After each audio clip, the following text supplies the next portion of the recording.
视频有，是不是？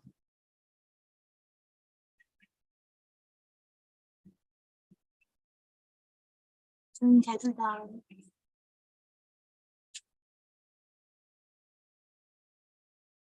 真的镜面问的。但是我们可以听得到啊，不可能没听不到。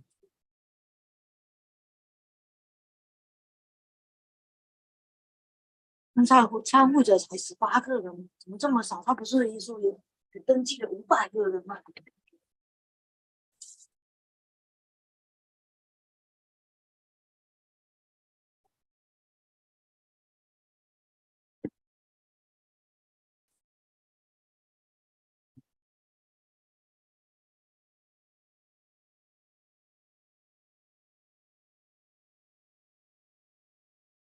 谁都是他们的人。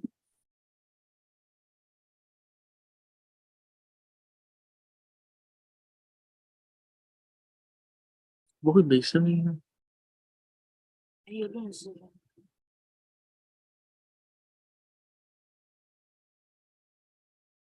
但他发出来是这样的。他有东西，我们没东西。牙龈好像有手语感觉，真像手语。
Can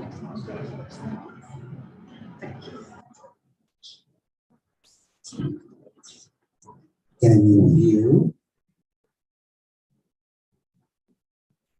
Any responses in the Zoom comments? Okay, thank you, Aaron.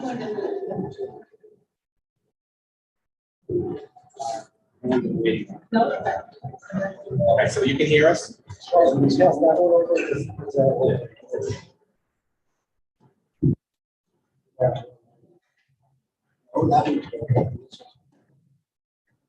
Are there any other council members that would like to speak before we discuss whether or take a vote whether or not to add this resolution to the agenda? Yes, Gavin, you have the right to repeat your own comments since we're not sure that members are not able to answer. That microphone works.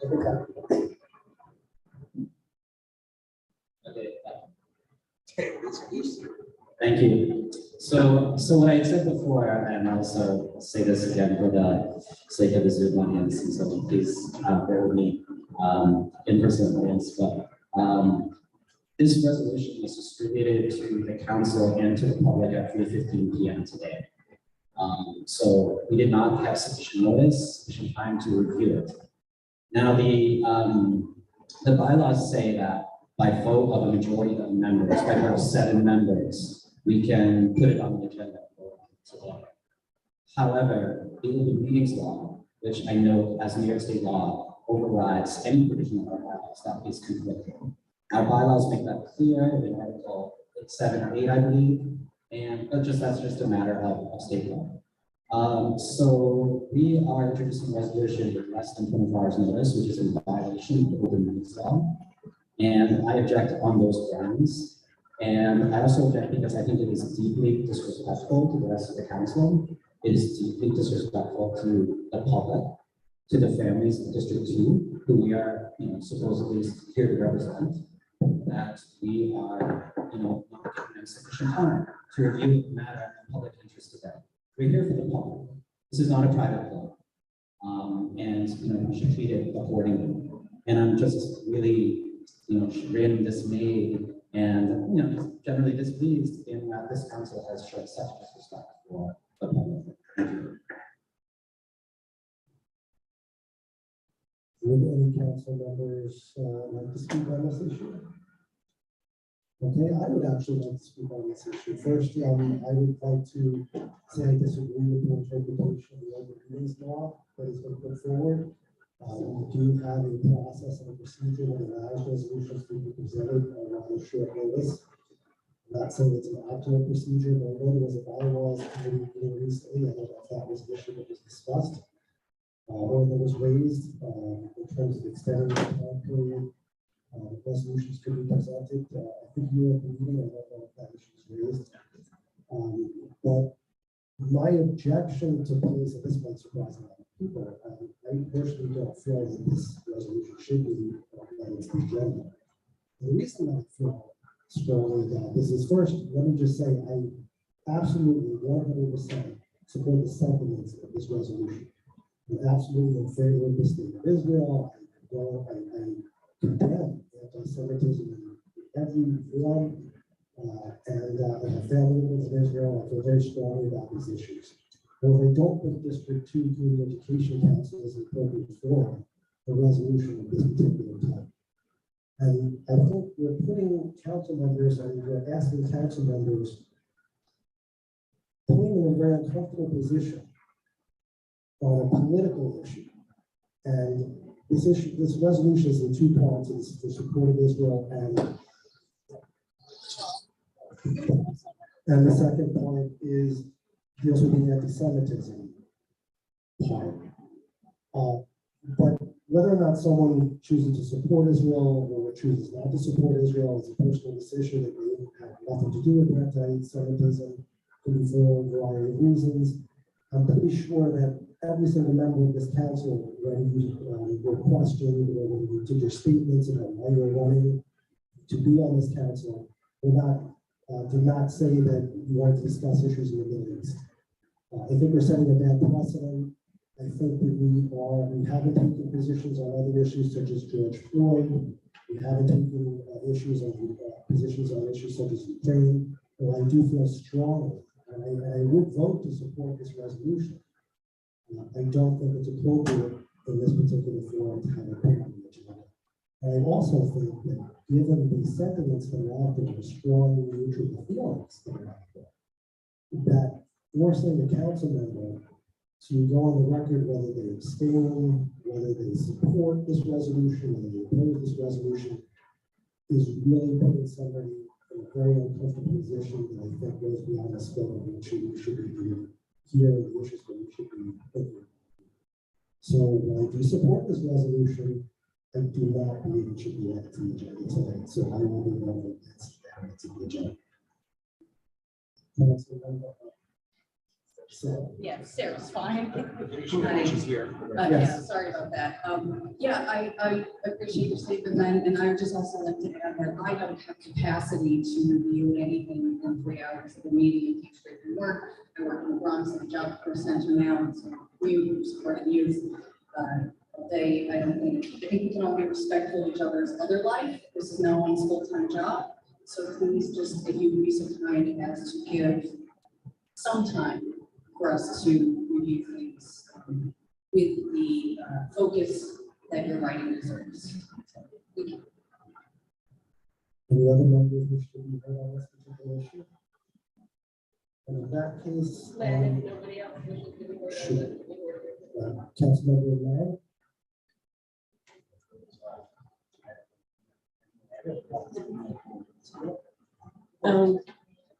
Okay, I'll just say that I won't address further the issue of the legality because the provision that Gavin cites does actually allow for exceptions explicitly, and our bylaws carve out that exception, and the procedure to follow is written out very clearly in our bylaws. As Lynn points out, it is an appropriate exercise of our following our bylaws to hold a vote on whether or not to add it to the agenda, as we've done many times before in previous terms. I'd like to give a tiny bit of context here and say 2 things. One, as to this immediate issue, it directly impacts students for this past week and will continue to impact students who are going to schools in schools where teachers have said that they support fully the actions that were taken by Hamas in Israel, the murderous actions of Jewish students. They've posted that on social media. They have been explicit in making clear that the environment is not safe for Jewish students to come to, and we have many, many Jewish students here in New York City public schools. I think it is very much topical and appropriate for members, and then, with all due respect, absolutely no one's being forced to do anything. You have the right to vote yes, to vote no, to abstain, to not show up tonight, to leave this council, to stay here, to vote. Everyone has the choice to make an appropriate decision. No one's being forced to do anything. I will also say that I've served on this council previously for 4 years, and a constant, continual subject of discussion was segregation, integration, and racism, and the ways in which unconscious bias, implicit racism, and the history of racism in this country affected all of our school policies and our admissions decisions. We talked about issues that are beyond arithmetic and reading and writing for hours, for meetings, for years. So the idea that we could have an attack of this sort that is steeped and fueled in anti-Semitism, which has then arisen here in our city streets. This isn't something that's happened in a foreign country that has very little relevance to New York City students, but New York City students in my children's schools were debating whether or not they should wear a Jewish Star of David to school and whether or not they would be safe on assembly doing so. So please don't tell me this doesn't affect students in our school or isn't directly relevant to students here, because that's not true. And two, I think that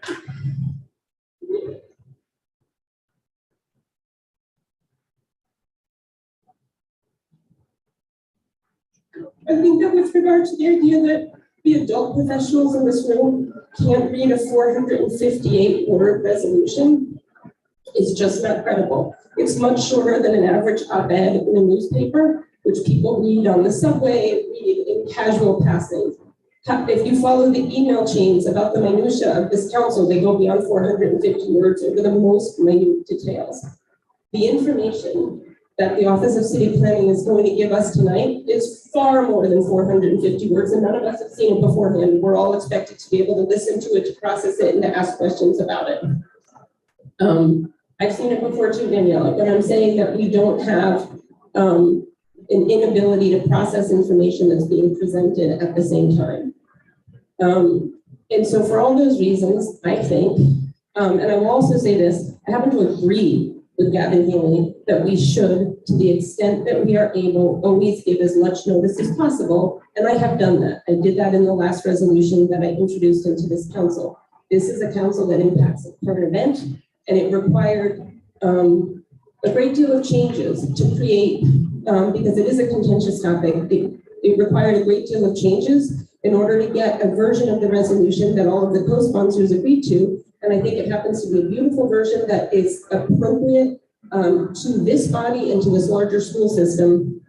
And I emailed it to everybody as soon as it was ready to go with the sponsors needed to be able to put it forth. So for all those reasons, I think that everyone here should vote to put it on the agenda and then vote their conscience once it's on the agenda as to whether or not they think it reflects their sentiments. I totally agree with Maud. I think 3 hours was plenty of time to read this. This is a very short resolution. And I have a lot of friends who are Jewish and Israeli. They are scared to send their children to school. They've canceled their bat mitzvahs because they're scared. And I think this is very important. Do any other council members wish to be heard on this issue?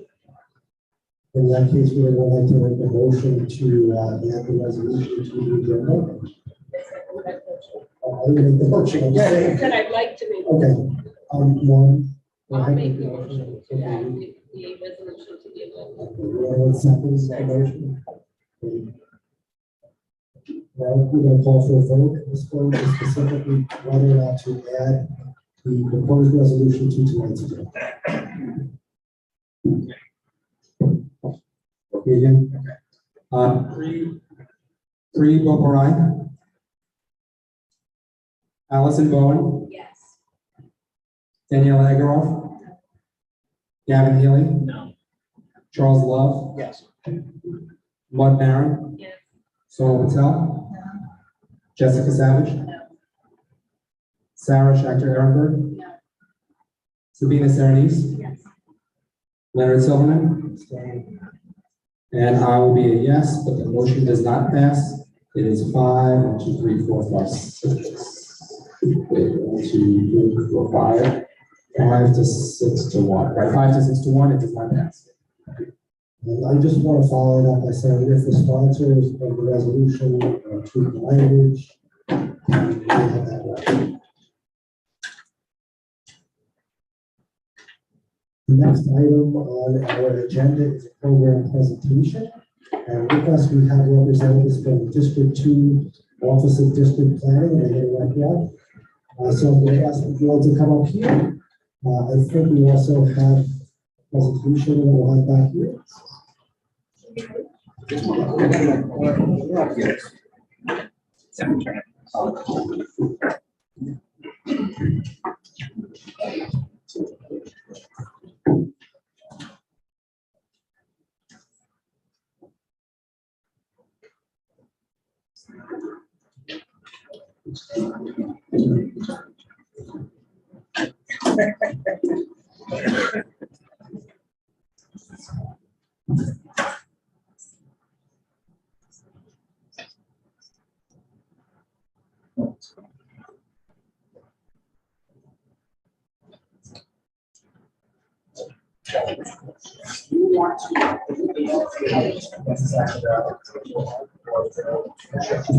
Yeah, no.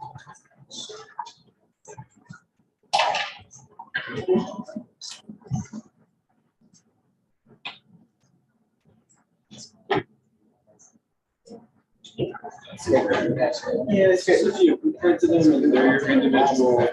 We made some copies of the data summary and our intro deck, and we have some slides to try to make sure everyone can see it. Yeah, this is that. Yes. We're gonna put this up here.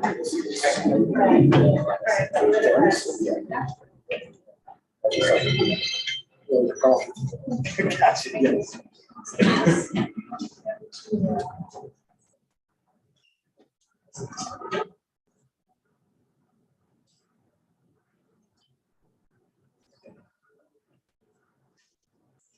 Hi, everyone. Hello. My name is Caitlin Whittemore. I'm Associate Director of Manhattan Planning at the Office of District Planning. I'm here with my colleague Eric. Good evening, everyone. I'm Planning Director of, And I see a lot of familiar faces here, but some new ones. I think if it's possible, I see your name tags here. If I could hear just a little more about your role on the CEC or just any general introductions, that would be really great too before we get started. Why do you want to start off? Okay.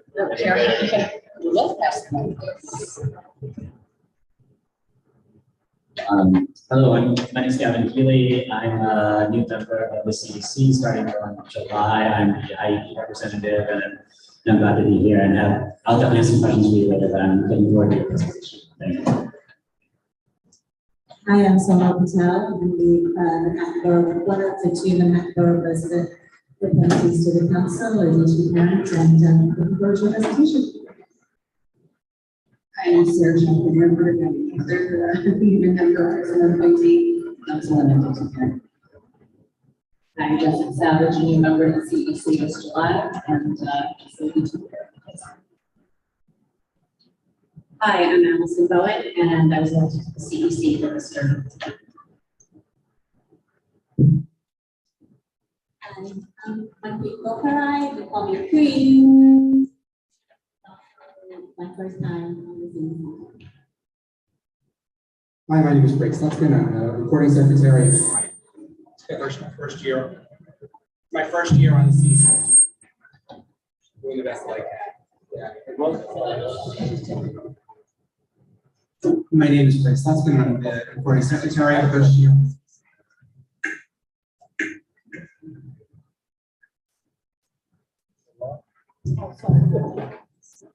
Daniela, Vice President, I'm on my second term.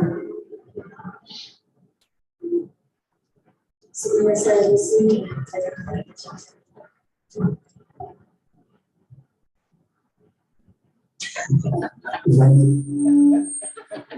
think we found a culprit.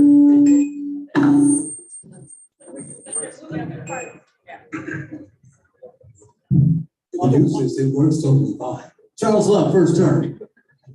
It's you. My name is Solomon, president, and my third term on the CEC. It's like static. Still Charles. All right, so starting off about some goals we have tonight, we want to talk briefly about who we are as an office, what we've supported with in the past, and then we want to turn over to the data summary we sent to you guys a few months ago that we passed out here also, and your questions you have, feedback, and big picture, we're looking at this as an opportunity to support district enrollment and make sure children have things that they need in schools. So we're really excited to get started.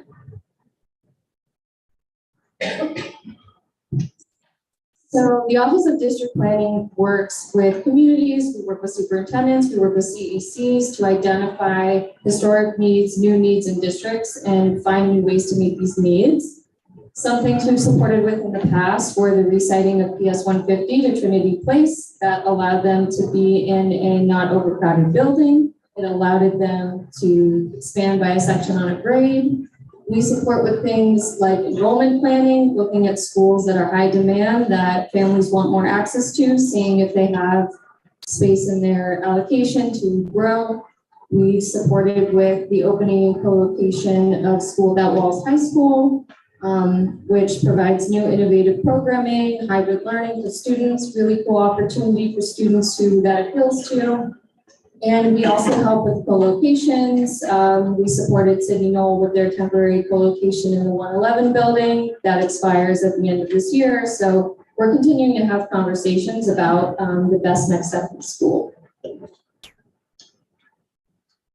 This is an overview of the cyclical process that we operate under in the spring and summer. We have internal conversations with superintendents, with other internal offices like student enrollment, where we talk about this data summary, other relevant data, and we look at historic district needs or new needs, such as overcrowded schools, underutilized buildings, ASD Nest programming, District 75 programming, where is their need?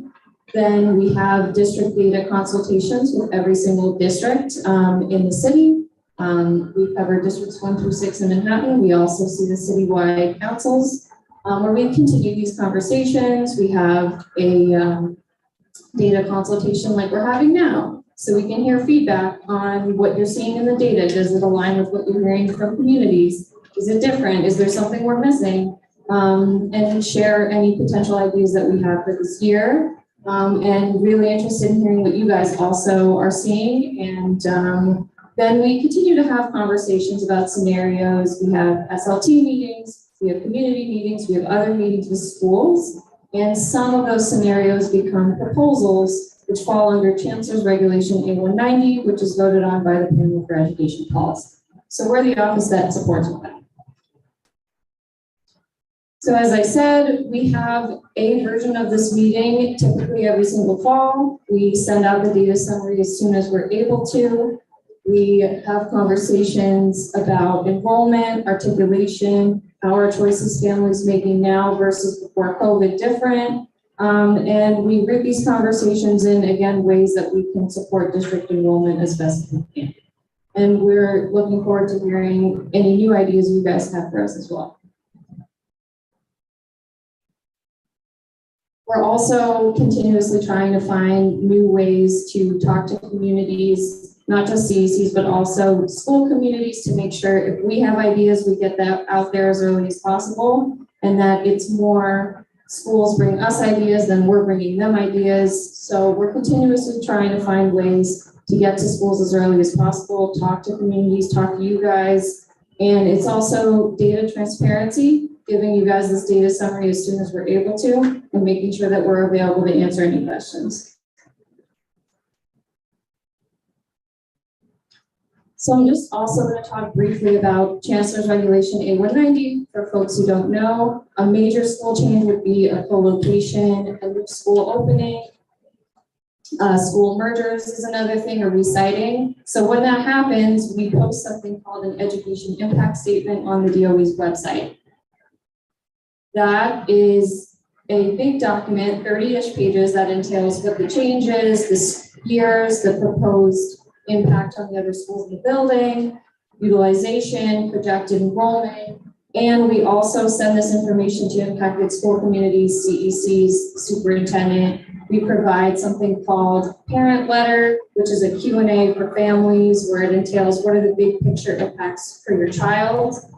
And then we also convene something called a joint public hearing, which is a online way for families to continue to give feedback. The superintendent of the impacted proposal will read a summary of what the school changes. Unfortunately, you can't have a back and forth where we can do Q&A, so we do try to provide opportunities before and after for families to ask questions and for us to answer them. And then the proposed change is voted on by the Panel for Education Policy. It's an independent body of 23 people. It's mayoral appointees, borough appointees, and they vote on whatever the change is. All right, so now want to turn to the data summary. We're going to also try to pull it up here so you guys can see it.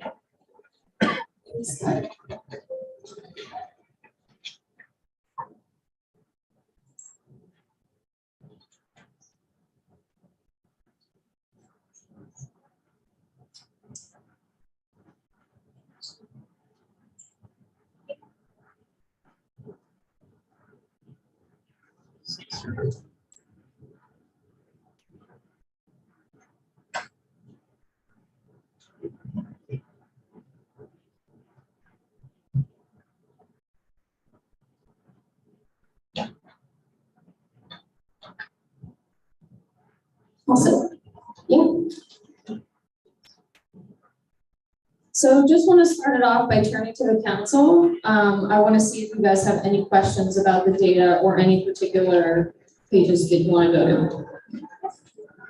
So thank you for that. It's really helpful to have all this data. On page 6 and on page 7, the tables when you have percentage of residents for 17, 18, and then 22, 23, they don't add to 100. So it would be great for us to have, if you add the 17, 18 on page 6 adds to 101. And on page 7, one adds to 101 and the other to 99. And so it would be just great to get that corrected. And then the other question that I had is, I'm having a hard time with page 7 saying that almost the percentages are not really changing dramatically. And maybe that's why, because the percentages are wrong with the real changing numbers of on page 4 in terms of, you know, minus 19% in terms of page 5, and then we should see these changes in those pages. That's why I think these numbers, I couldn't make them work on my head, so. Sure, I'd love to talk about that. As for your first question, Eric and I were just talking about that yesterday. I think it's mostly just due to like a rounding error, but the numbers should be accurate. So in terms of this information on this first page, this is District 2 schools only. So it's district enrollment by type of like elementary school students, middle school students, high school students, and it's includes enrollment in district schools only. So you will see the, you know, over the last 5 years, elementary school enrollment in District 2 district schools has declined, for example. The reason we included this information on page 6, this is new information that we started adding this year because we were trying to think about, you know, enrollment is declining across the city. We know this. It's declining in district schools across the city. We know this. But why and to what extent is that because of residential? Can you guys see it? Okay, yeah. So page 4 is not enrollment of kids who live in District 2. It's Correct. enrollment in District 2 school. Correct. Okay. Yeah, so basically we're trying to see to what extent is it because of residential enrollment decline, and to what extent is it because families are making new choices, and we should pay attention to this and see what families are choosing. And so you can see on the right-hand columns the share of students to see how are the choices families are making, the share of families, how are they different? And there's been a very slight decline of 56% versus 54% of residents at the elementary age in District 2 are choosing District 2 schools, but the choices aren't really that much different over the last 5 years, at least at the elementary level, and similarly at the middle school level, there's a little bit, it's 49% used to choose District 2 schools who lived in District 2 at the middle school level, and now it's 46. So there's slight changes, and there's a lot of factors, but I think what we're seeing is that it's primarily due to residential decline. Can I ask a related question on these two charts that you have up there? Yeah. One of the things that it doesn't show that I think would be really helpful for this committee is not just the number of students enrolled each year, but to show a chart that shows how many students leave each year versus how many students arrive each year. Because what this shows is only the delta between those numbers, and those could skew dramatically from year to year. So this doesn't really show how many people have left the district. It shows just a total number of students. Do you have that data? Yeah. Are you talking about students who are already in District 2 district schools leaving the district, or? Leaving in general, because what this shows an offset to the number of students leaving by the number of students enrolling in schools. And so to have that information broken out, I think would be very helpful if you have it. Can I add that? Because when you're saying that people are not making different choices, we know we had a dramatic influx of refugee students. And so you cannot make that conclusion based on the data that you have, because you're saying the same percentage, but when you had like 5%, I don't know what percentage of refugee students, not like, when you had a huge percentage, it could be offsetting exactly that was said, the people who are leaving. So I think it's problematic to say that we're not seeing any trends if we don't see the They're saying the refugee or newcomers to New York City aren't fully represented in this data because it's a capture of the only register as of October 31st last year. And so that component of what you're looking for will be more available next year when we see what's happening.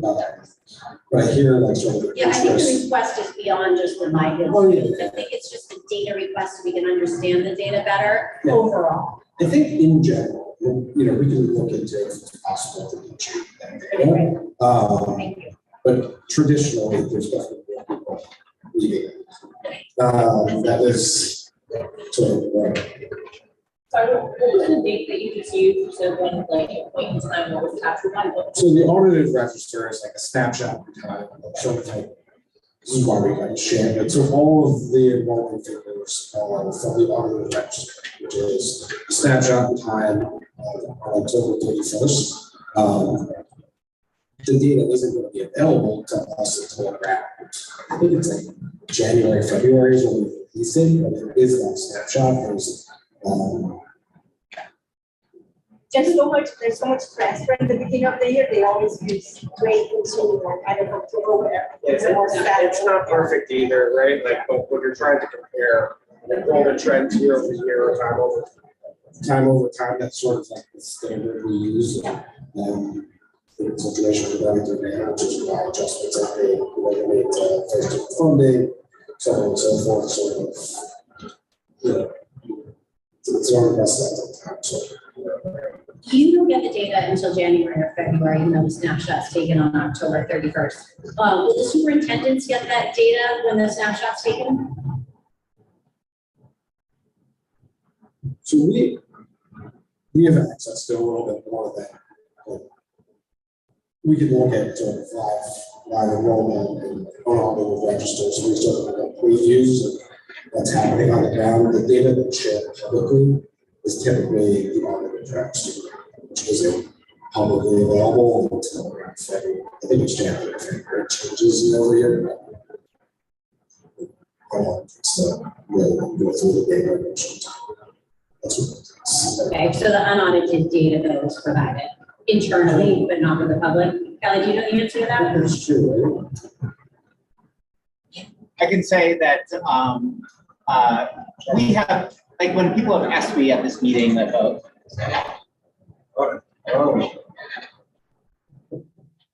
Yeah, so I sometimes ask schools for their register, how many students do you have coming in? So I'm concerned mostly about the numbers of students they have and what their budgets are.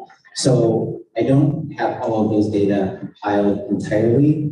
And some of those data represent students who haven't actually shown up, but still continue to exist on the school register. So that's this reason for the unaudited. When people have asked me at this meeting about the number of migrant or students who are seeking asylum in the district, I kind of ballparked it based on the number that we've had historically and the number that we currently have. That's why I continue to say something like 1,500, 1,600, because I'm just taking a number and subtracting what we've done historically, and that's about as best as I will be able to do until this audited register. There's no public release of it.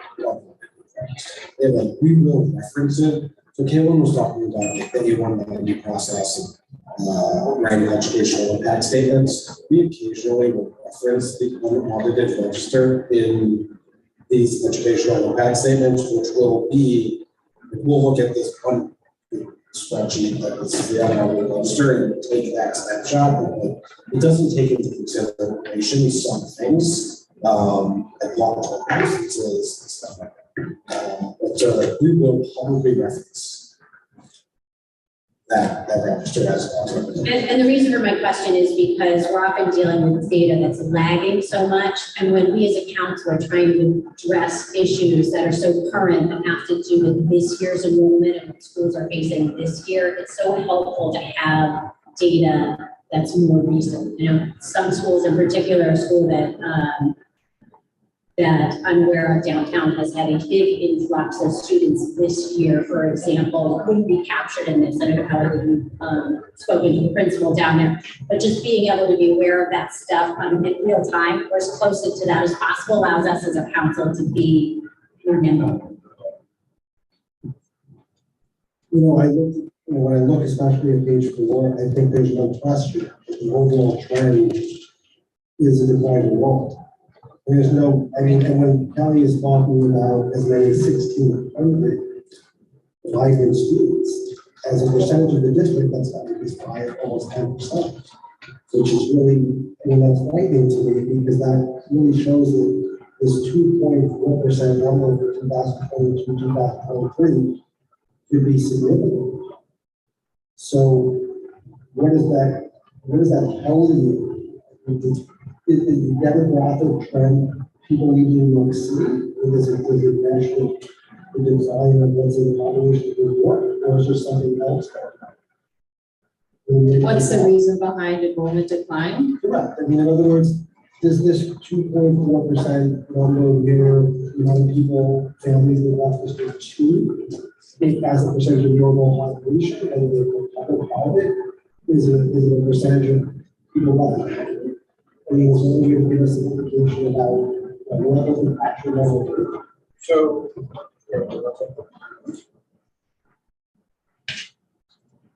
So the data that we have on page 6 and 7, that's total, that's like family, elementary, middle school families in New York City. And so that number's going down. Like good families are, it's families in New York City, right? The number here is the total amount of elementary school students in New York City who are choosing non-public schools, charter schools, district schools in District 2, and district schools out. So this encompasses all families in the district. And so you can see pretty clearly that number is occurring both at the elementary and middle school level. Where the families have gone, in particular in the school district, and at that level of data, that is. Do you have the same data that's on these charts on pages 6 and 7 for say the previous 5 years as to what you showed on these charts? So do you have like 2013 through 2018 that we could, did you track that data? So this is the first time that we've dove into this, because I think it's important to analyze, right? It's great. I think it's top of mind for a lot of people. And so I know that our offices, but we've been pulling together these data summaries, I believe, for 3 years now, for the districts, just to share what we're looking at. I know we have not included this information in the previous 2, and so we can ask, and look back on what we say. Yeah, I think that would be interesting to compare a certain 5-year period that includes COVID to a previous 5-year period. Might help us put this in perspective. Definitely. To speak to that like a little bit, like from my understanding, District 2 enrollment was slightly declining before the pandemic as well, but not at the same rate. And so that rate is like from what like I'm extrapolating from this is that like it's kind of leveled back up to like what we used to say. So the years where we were like in recent years, there's been a decline. We've also heard people choose to New York City for ability, educational options. There's lots of different reasons why we would student choices. The largest percentage, which we look at the elementary school chart, is 10%. From 21 over the last 2 years, right? It's sort of leveled back out to pre-pandemic numbers of losses, but I agree with you that it would be interesting to sort of go back farther and sort of say, all right, we've lost about between 1% and 2% every other year. Is that the same? Is it lesser? Statistically significant. Thank you. With respect to these years, are you further disaggregating this table to follow families with disabilities as students in different programs, or is this just one? Do you have this information disaggregated? To see family, like students with disabilities, How are they moving? how are they moving? It's a great question. We might have that data. We can check. We might. But to answer that as well, no, I haven't looked at that, to be completely honest. I'm just curious. I'm curious if it's tracked. Is that part of what we can pull out when we're creating these charts, and not just students with disabilities, but English language learners and other, the demographic of students in the system? We can definitely ask them that. Just on the topic of disaggregation of the data, I'm also interested in in sort of the income level of students leaving, like how many of the students leaving are, sort of qualify for free price lunch. And so I want to see sort of socioeconomically who is leaving. That is one question. Another question I have is, do you have data on the accessibility of our school buildings in District 2, and particularly like the percentage of buildings that are fully accessible or partially accessible, and how that compares to say other districts or citywide? So we have access. Do you guys have access to LCGMS, the website, or is that, Eric? Is that just a website for people in Central? Because we do have access to see. It can be downloaded in a pretty robust Excel file that so it is public data, but again, I don't know if you closer. It's a pretty robust Excel file.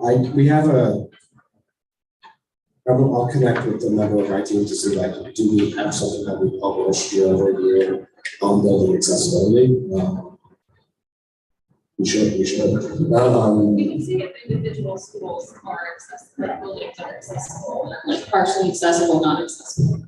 Those benefits.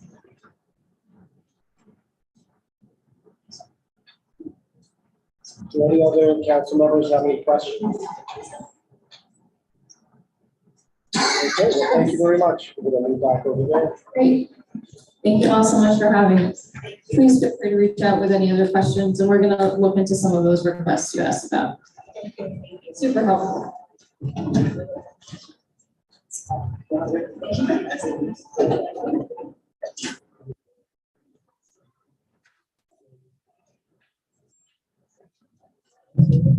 The next item on our agenda is the first public speakers set. And because we're in person, we're only going to have in-person people who signed up. So Greg is getting the sheet. Okay, sorry.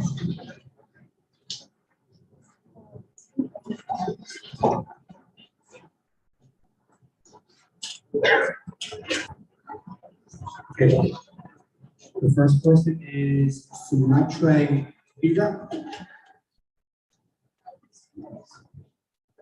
We should probably get the wireless. Yeah, you want to? Yeah, I feel like that's a risky part. So, Someone better. do you want to come in over? Yeah, sure. Is there not, it's just safer. Yeah. Tech-wise. So like it. Thank you. So, is there any time limit? How long you Is want there to? any time limit? We'll give it 2 minutes, but it's. Okay, all right. So, first of all, I just wanted to thank the CECD2 for persevering to get the screen admissions from the school. So, thank you all so much for putting all these good news for more years. So, I want to acknowledge that. Thank you all again. And I want to thank Superintendent Wire for giving that opportunity back to the kids. I'm getting almost the people always say we're trying to do this. I don't know if my son will get into this school. I don't know that. Like it's next year, they will study different. I don't know hard. But what we have done is we have given the opportunity. that's all the asking for. So really appreciate it so much. Let's just move to the next slide. We know the lower half school ends in 5th grade. It is a vacuum for its school. We have Anderson, we have TAG that we do middle school, so it opens up with all of those possibilities. I really think that it would be really extend the school to 8th grade. We need that to stage that having accelerated learning till 5th grade, then fall back a year 8 to catch up with the schools. Introduction of these teen schools and having the GNP program that goes to 8 will only have the opportunities to do census students. So students who are already accelerated will be further up schools. Those clean slots will be able. So I think it's a great. In today's world, that's we are moving at breakneck speed in AI. It would be a great day for New York when kids can graduate early. Graduate at 16, graduate at 17. We need more PhD doctorates, those graduates and scientific. These opportunities will build the next generation of kids. Thank you so much. Thank you once again. Thank you. Thank you so much. Thank you. Thank you. The next speaker is Kate.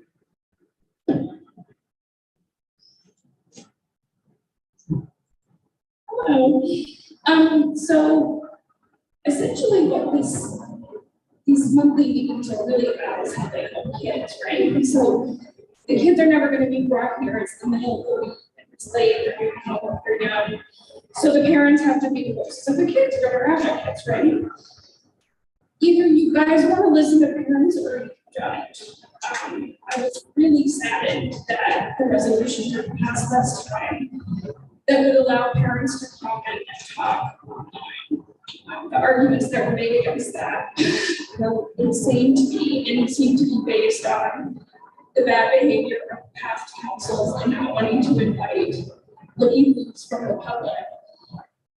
But that's very insulting to the parents that would like a chance to talk publicly about these issues.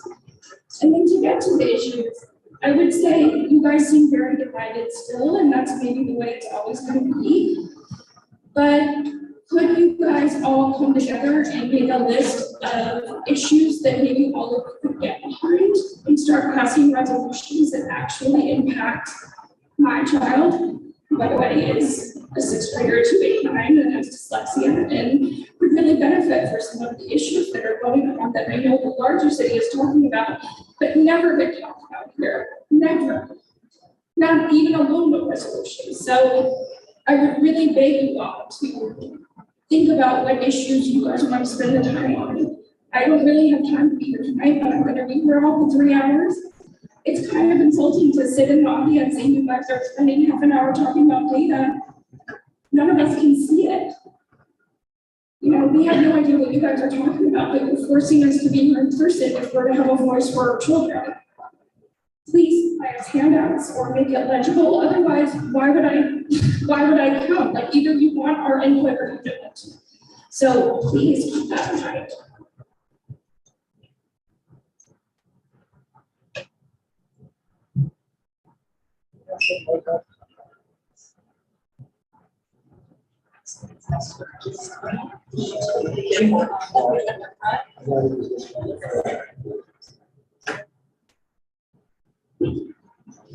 This one continue. I think this microphone is much better.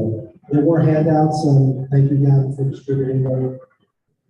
I apologize if members of the public did not see that handout. We did make copies for the rest of the time.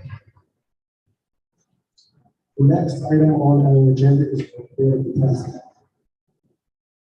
Okay.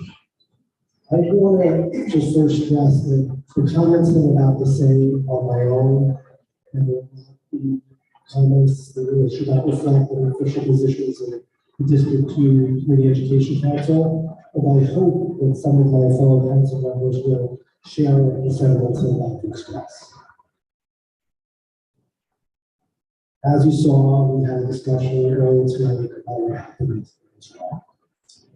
And I'm bringing it up because I want to be absolutely clear that what happened in Israel was actually horrific, it was despicable, it was the wholesale, unjustified slaughter of innocent people whose only crime was that they were either Israelis or they were Jewish or both. And I do believe as individuals, we certainly should condemn that behavior. I can't speak enough about how horrible that is, how despicable it is. And as I think about it, I wonder why did that happen. And I thought about that before coming to it. And I think that part of the reason comes down to values. And I think that we, as parent leaders and educators, we come to these meetings and we advocate for our students, we advocate for our kids, and we often get caught up with something we mentioned before. We get caught up in what they're learning in terms of how they're reading, what science classes they're taking, or mathematics classes, whether or not they're getting algebra, history, or science grade. But we often forget that schools are so important to instill values in our children. And I say that because you can see that around the world, students are not getting values, they're getting indoctrinated. They're getting inculcated and imbued with hate. For me, the thing that makes America great is that our country is founded on a principle that goes back 2,500 years. It's the fundamental principle that has just extended from the time of ancient Athens through the Revolution, through the Reformation, through the Renaissance, that every single one of us has value, and we all have importance, that every one of us means something. And I think that what we're seeing now is that those values, that value of human life, and the value of who people are, is not being taught to our children. And it's certainly not in this country, but in areas around the world, whether it's Gaza, whether it's Russia, whether it's China, and we can look at different school systems around the world. I think we have to always be on guard, and we have to turn to our educators and make sure that our students are not being indoctrinated. Because you may say, well, hey, that can't happen here. That's not going to happen in the United States of America. We're different, right? But wrong. Because I've seen over the last couple of days and over the last week, where I've seen institutions of higher learning, I've seen students practice hate. And I've seen students say very hateful things, whether it's anti-Semitic statements, talking about killing people, or saying that murder is justified. And I wonder about the values. There's no question that we as parents should do the best we can to instill those values in our children, but we can't often do that. And often the values that we have learned is just reiterated from the school system or the educational backgrounds that we come from. So I turn to Superintendent Dwyer, and I hope that that the schools in our country, and I hope the schools in District 2, will not get caught up in indoctrinating students in ideology. And I'm concerned. I'm very concerned because I think we've spent so much time in this country and so much time in focusing on the things that are different about us. This goes to the point of what I asked. We always focus on the things that make us different. We accentuate the hyphens. We focus on differences in gender. We get obsessed with differences in race or religion. And that is exactly the same type of thinking and ideology that led to what we saw in Israel. I don't think there's any difference or distinction. And I'm just concerned because that kind of thinking, the kind of ideological thinking that pits one group against the other, or saddles us with language of oppression or privilege, whatever is today's term that we want to throw out there, is really concerning. So I think we as parents should constantly be on guard to make sure that that ideology is never something that is given to all children. We have to maintain and focus. There's nothing wrong with diversity. There's nothing wrong with focusing on specific cultures, except if it comes at the extent of learning about what makes us similar. And I think that's what we have seen. And I think we need to kind of focus on the things that make this country great as a melting pot that bring us together. Because if we don't, then we will have another Wounded Knee, we will have another Tulsa race riot, and we will have another Bristol House. And it won't be across the world. It will be in New York. It may not be tomorrow, it may not be next month, it may not be next year, but it will happen sometime in the future. And it's up to us as parents to do everything we can to make sure that our schools are teaching our kids about the value of human life above all, and the things that bring us together, not the things that separate us or make us different. I just wanted to get that out there, because it's something I really thought strongly about over this past week. So while we always get caught up in all the issues and our missions and things, we're also serving, I'd like to think, a higher purpose. I don't want to sound like an old hospital commercial, but we're serving a higher purpose being here, and I would hope that you will work with us and that we will all work together to make sure the values are those common values, the things that bring us together. So, well, thank you for the ramble for the next. Thing I mentioned it's on the agenda is the appointment of our community district superintendent. It says in the agenda 15 minutes. Kelly, can I ask you to keep it to 10? Yes. I'd like to give Kelly a push back. Okay, all right. Okay.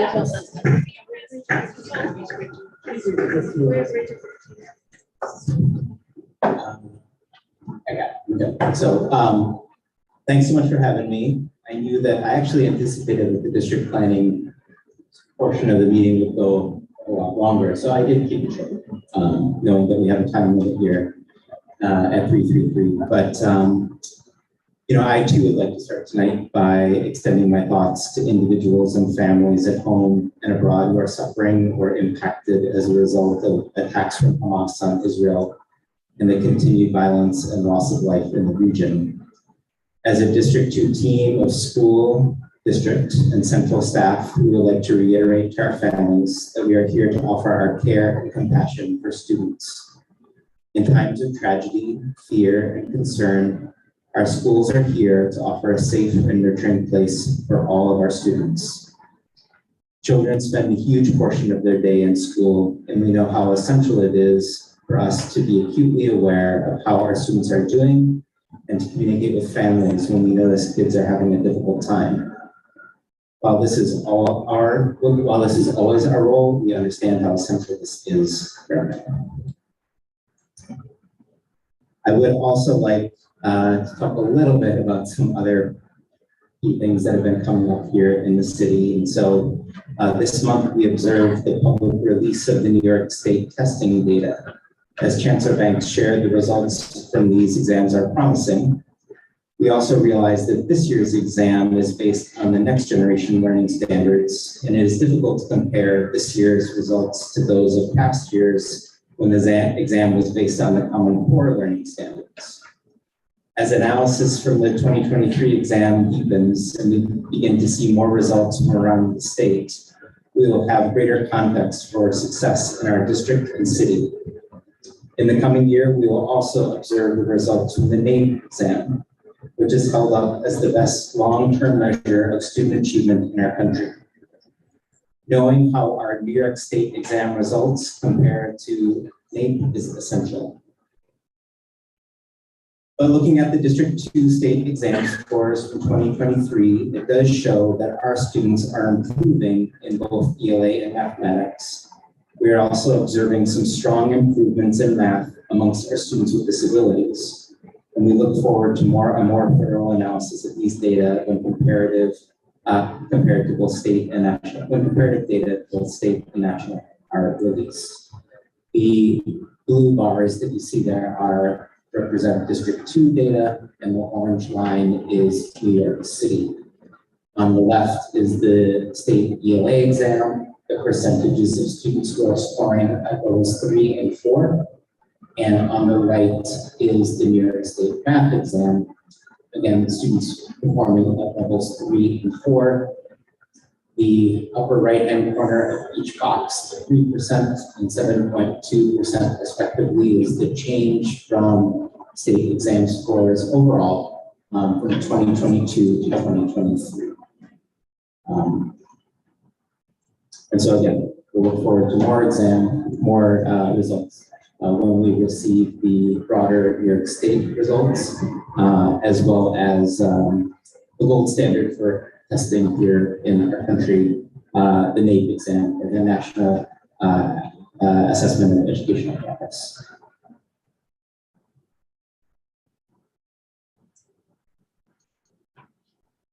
The New York City Reads continues to be a big focus for our school district and our city.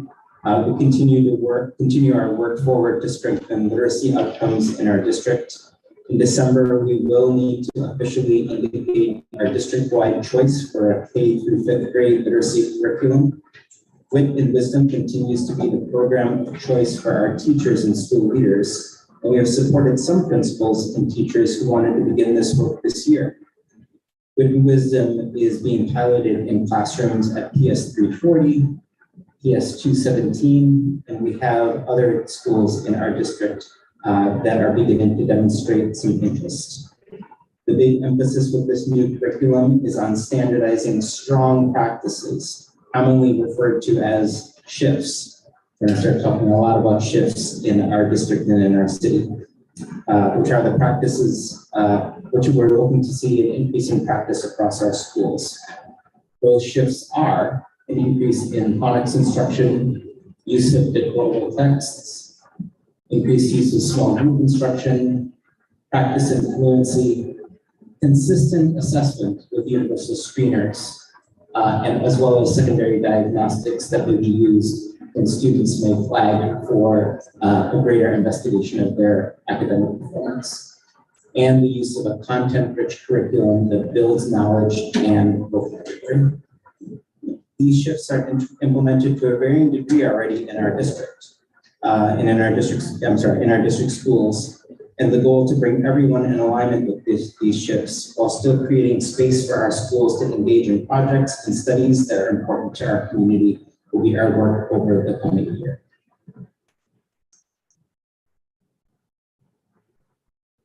In our district, in our September meeting, we laid out some of our goals more specifically, but broadly speaking, we are looking to improve student performance in literacy, in mathematics in second grade, and also to increase safety and climate. Of course, these are goals that we know are always a part of our work in the district.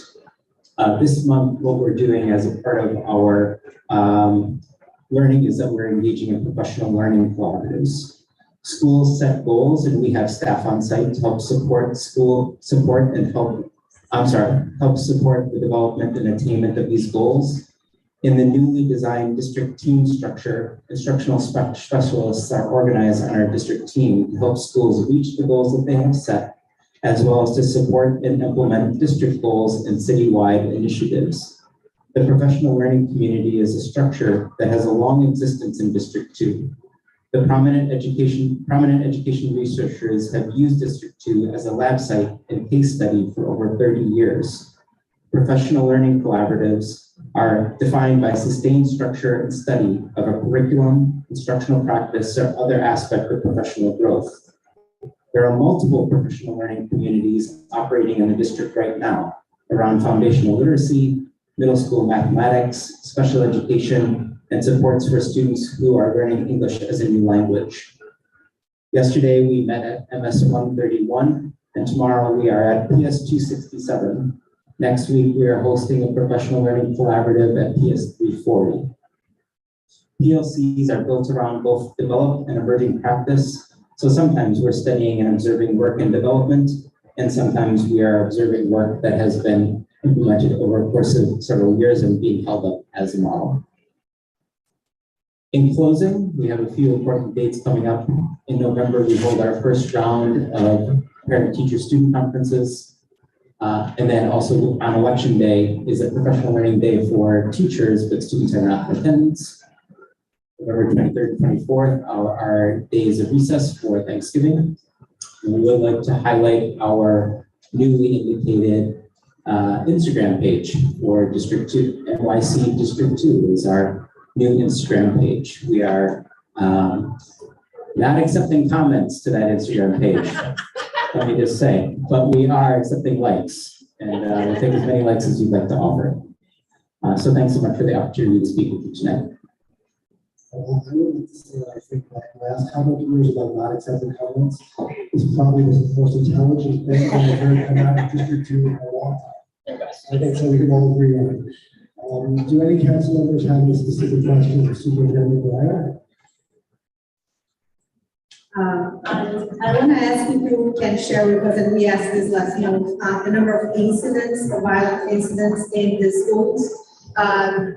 Again, as I mentioned last month, I have a strong suspicion that the suspension number is not relevant for us because families have had violent children attacked in their schools, have been told by the principals that DOE doesn't let them suspend students.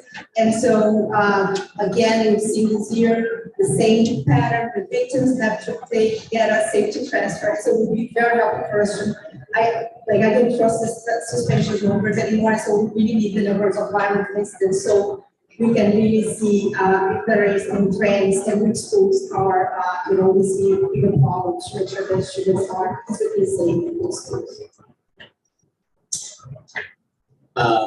So there are data that are available for past years that are online that families can access that would indicate violent incidents numbers as incidents in New York City are rated on a scale of 1 to 4, 1 being the least serious incident, 5 being the most serious. Those data are only released at the end of the year, so they are available from past years. I can say that we do suspend students. It is not ever a joyous occasion, but it is sometimes very necessary. And we have suspended students this year for a day, and we have suspended students for a much longer period of time when more serious incidences occur. The data that Reggie Higgins, our deputy superintendent, shared at our September meeting is accurate. But as the year goes on, we'll be able to share more data that are produced publicly and published publicly, but we don't publish those data on an ongoing basis from month to month. When we talk about violent incidences, generally speaking, we're talking about incidences that might fall into this level 4 or 5 category. Those data are published. They are in the news and media, especially when a weapon might be involved. I'm very thankful to say that these incidences are incredibly rare in District 2, and that our schools remain very safe places for kids. It is not to say that incidences don't sometimes occur, and it is a real tragedy, and principals think of it very, very personally when a student might be transferred because they don't feel safe in the community. So we take those incidents incredibly seriously, but I can say with great confidence that District 2 schools are incredibly safe places for kids.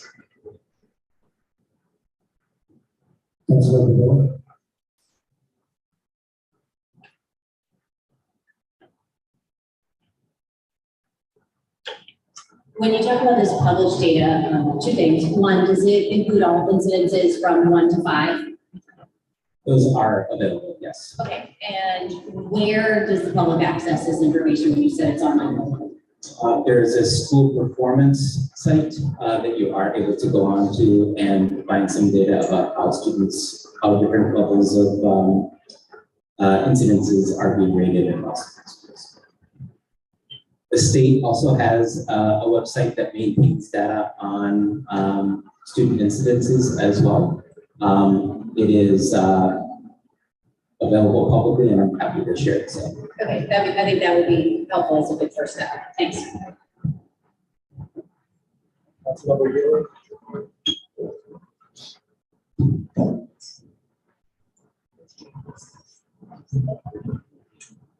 So my question pertains to, there was a recent announcement about the 60-day rule for shelters and the mayor, Adams essentially forcing parents to reapply for shelter. And I'm wondering, and I realize that also that even if family shelter changes, there's still, family member, the children are still entitled to go attend the same school, but obviously, transportation miles may increase, or some families may choose to move to another school, for that reason.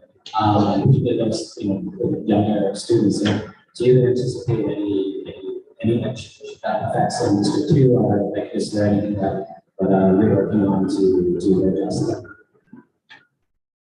In regard to the 60-day rule, we have actually not been briefed on that rule yet and how it is that we foresee the impact coming in the district. So I can't speak specifically about that. I can say that families who are coming to our city from other countries seeking asylum are incredibly transient. And some kids come to our schools and they are now entering their second year. And some kids come to our schools and they stay for a week. This is for kids that we know live in temporary housing in our country all the time. I want to come from out of the country. This is one of the ways that in which their ability to grow and develop is significantly impacted. And so we are very, very hopeful that regardless of whatever rules are put in place, we are getting to know these kids, we are getting to know their families, we're building connections, we're finding out how it is that they best communicate. We absolutely do not want to see them leave our schools. We are growing in our ability to provide transitional, bilingual, and dual language programs. We're in a much better place now to be able to serve and support kids than we were last year because we know what it is that they're facing. And I am just very hopeful that the kids who are entering our schools, that they have this opportunity to maintain stability. And frankly, sometimes if moving to Chicago is to be with family is a more stable long-term environment for them, then great. But as long as they are here, we absolutely want to be in a stable environment.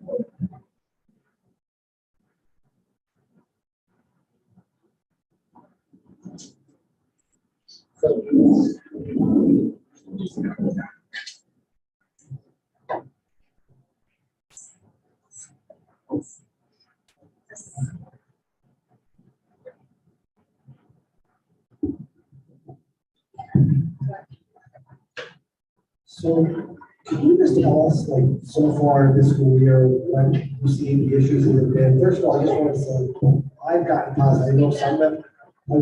So what?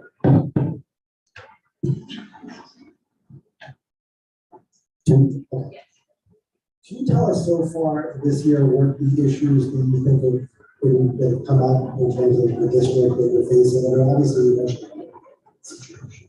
Just like we mentioned, trying to get data, and I understand why that may not be valid, and that's cause for concern. But in terms of other issues, whether it's security and just in terms of the state of the district in general, what the issues are that you see that are important, and I know you gave us presentation here, but what do you see the issues in terms of the direction that this district is going in? You can kind of sum that up. That's a big question, and I will do my best. And I will say that day in and day out, we certainly address challenges as they come up. Individual challenges, our whole district team, our 20 people, address challenges as they're coming up. But our goal is always to try and address long-term issues that are going to create strong schools. And so I was thinking about this a little earlier when I was talking about these learning collaboratives that we have going on. And it's such a enormous part of my life and my world and my work. But for parents, they might not have any idea what's going on with these learning collaboratives. But we dedicate 70 hours a week trying to make these learning collaboratives strong because we're trying to build systems to last for the long term. We're trying to build our foundational literacy work. We're trying to build our mathematics work. We're trying to help our guidance counselors put into place structures that speak to some of the things that you spoke about. President Silverman, when in your opening remarks around serving and supporting kids to know how to get along and understand each other's humanity. So if I certainly have concerns. I have concerns every time I walk into a classroom and I see a lesson that I don't think is truly excellent. I have a concern when we don't see yet some of the curricula that we're implementing being implemented in the way that it needs to be implemented. I have concerns when there are two kids that have a conflict that turns into a fight. I don't feel yet, and what motivates me in this work is that I don't feel yet like we have these structures in this district that are built to last. And so while I have the honor of serving in this position, and I really do consider it to be an honor, I want to build systems that are here to last. And so that's why we are dedicating so much time to these structures that are serving kids academically, socially, and emotionally. Yes, so things pop up. You read about them in the media. They're serious things. We are trying to hopefully build a strong foundation so that when we have serious things happen, we can say that we are in a mode of prevention. I don't know if that's addressing exactly what you were thinking. No, I think it's a good point. I think one, like, point to Alice's question, I think a lot of what we're interested in is, and I think that was the public too, is just the data and just really the state of the district and what's really going on, because we get some information from teachers, we get information at the grassroots level, but we really don't have a big picture. And I think we need a lot of different pieces of data to kind of piece it together. And I've talked about this in the past, and there's any way that the office would post like some basic stats on as much of a real-time basis as possible, so we can know, for example, what your estimates are on the students in the district, or what your estimates are in terms of what schools are in terms of capacity, or any other issues that we might have, we might think about. Because I think there's a lack of transparency, or perceived lack of transparency, because maybe we come here for these meetings once a month, or maybe we ask for big requests, or to go through, to file formal requests to get some information, or maybe some information not even telling you. But the more information you provide to us, I think the better it is, and the more it goes to us, to have a better understanding of what the issues are and how to address them. So, can we get some sort of a web page or something with some information that's posted even once a week or something like that? I'm going to make a suggestion. So, I think as a follow-up to what you said, Len, is that what I've heard is there's a lot of information requests made at these meetings and they don't get filled. And there's probably some culpability on both sides for that. And whether it's a website or whether it's some other form of weekly or monthly communication, I would also say as a council that it's important that we send a follow-up after these meetings to you and your teams, and so much is discussed here with our information requests, with a mutual understanding that you'll get the email and you'll respond to it, whether it's a web page or whether it's just providing answers to those questions and redirecting us to the resources. I think that we can find a good way to do that if you're on board. I also could offer a suggestion, which is some of the data that you are seeking are not data that I'm privy to share. And I think that there could be some changes in the way that we as a city and system provide more real-time data to families that are more of a city level, not even maybe even Department of Education, but a city level decision. When I have said, which I said again tonight, I'll keep wondering who's going to call me and tell me that I'm not supposed to be releasing the number of students who are living in temporary housing in our city, or in our district. I keep expecting somebody to tell me I'm not supposed to share those numbers yet because they're not audited numbers. But I know that it is a number that is very important to our schools and community, and you're hearing about things in our schools individually.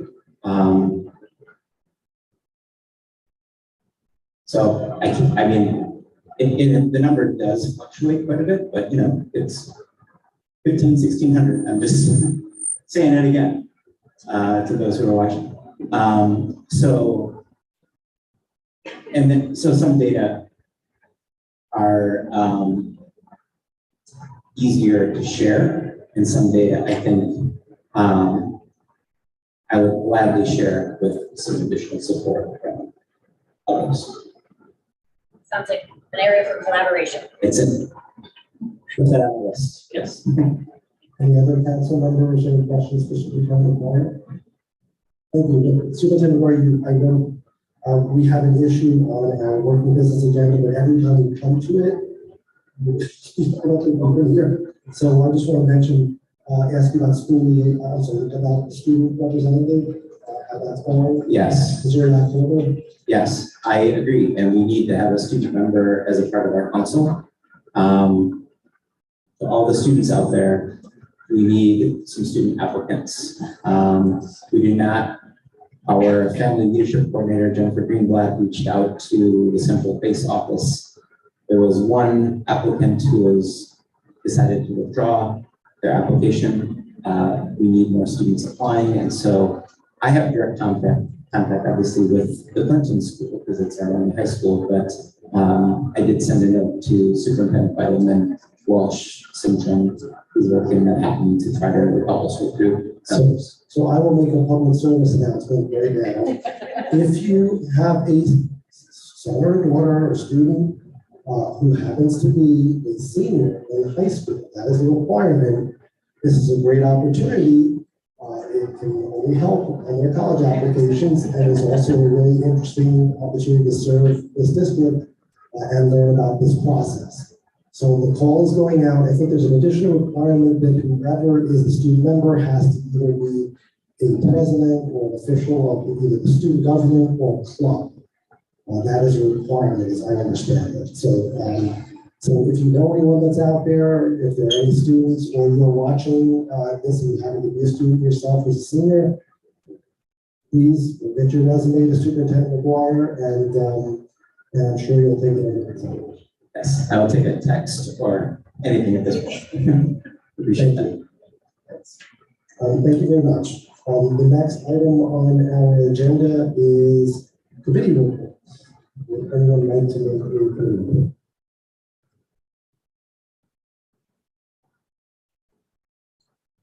Okay. The next item on our agenda is discussion of resolutions. We do not have any resolutions on the agenda. The next item after that is approval of minutes. All council members should have gotten a packet earlier today. The members of the public, it's been posted also online. So has everyone had a chance to look over the minutes?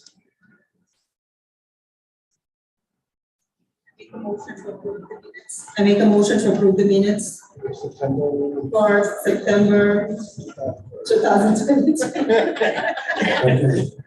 I second that motion. We'll do roll call.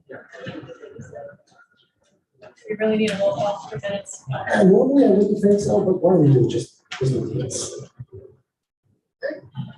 Prima Pari, override. Allison Bowen.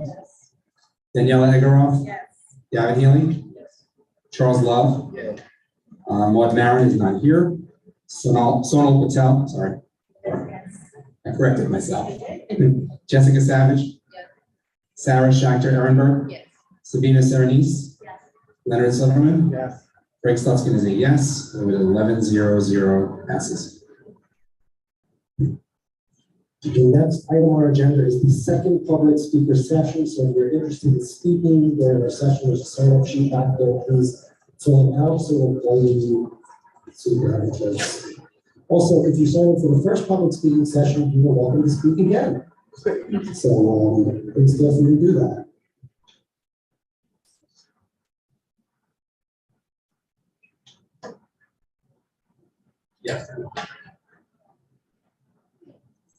We have several people. The first speaker is Amy Liu, and I apologize to anybody if I mistake the pronunciation. That's me, I mean, Tomater. Oh, okay. Okay. Amir Diop.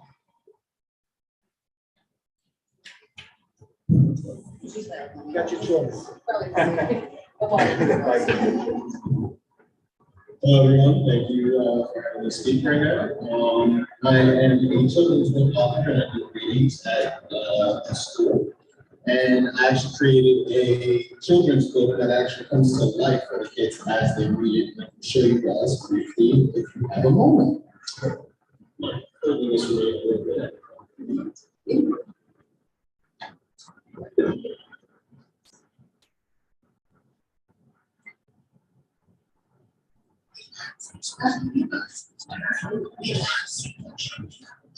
So it animates the book as well as narrates the book for children who have struggled with reading. I grew up with dyslexia, and I wanted to create a product that actually helps children with dyslexia with their reading.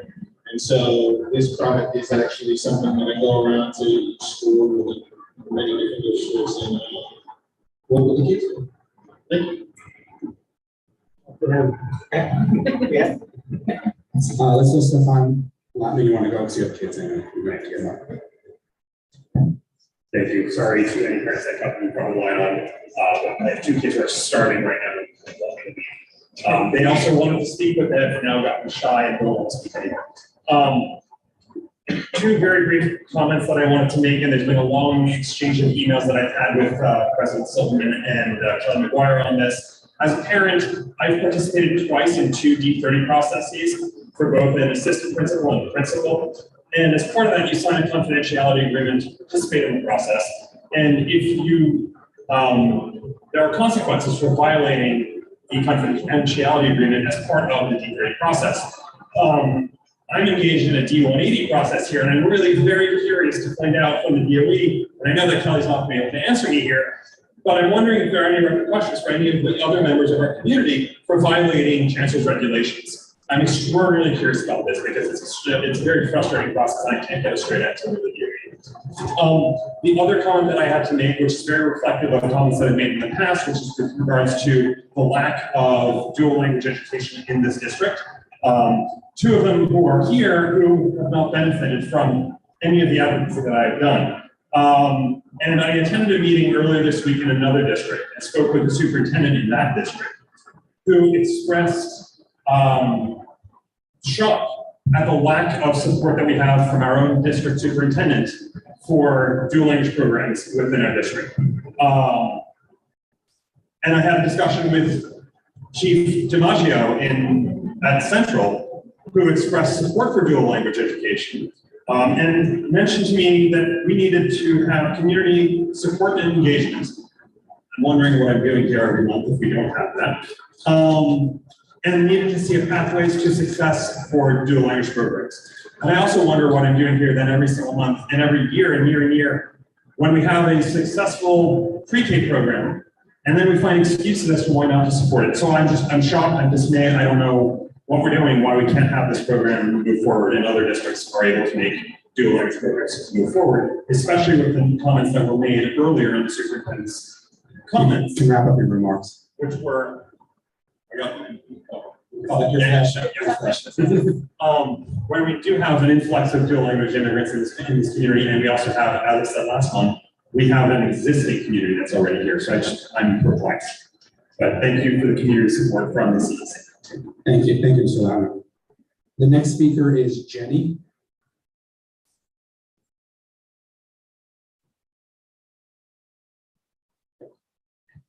Hi, I'm Jenny, I'm a parent of the two kids. I just want to reiterate what Kate brought up earlier, which is it's great that we have the ability to have people on Zoom, but it really is disappointing that the people on Zoom cannot do public comment. We had multiple people that I know very well, that individuals with disabilities, individuals that have young children, single parents that would like to be able to have public comment. It feels like what CECD2 should be doing is hearing about what the public has to say. When you said to Kelly, hey, can you give us the data of what are the issues in District 2? Well, another way that you can find out what the issues are in District 2 is by asking the community. And in order to ask the community, you have to make it accessible to all individuals. Thanks. Thank you. Next speaker is Kate again. Welcome back. Thank you. Everything I said before, but plus, what just happened is so cool. Please more of this. I forgot your name, I didn't really get it. As the mother of a dyslexic student that has struggled in your schools, but you're sticking with it. More of this. Less of no committees reporting. Less of not involving the parents. Less of we are only going to talk about the big administrative stuff or issues that are important, but that really aren't directly impacting our kids that we have control over. Please part this. And what are the next steps here? Let's get this guy into schools. What are we doing? Like, how can we support him? That's an issue I can get behind, and I think all you guys could do. Thank you. The next speaker is Lupe Hernandez.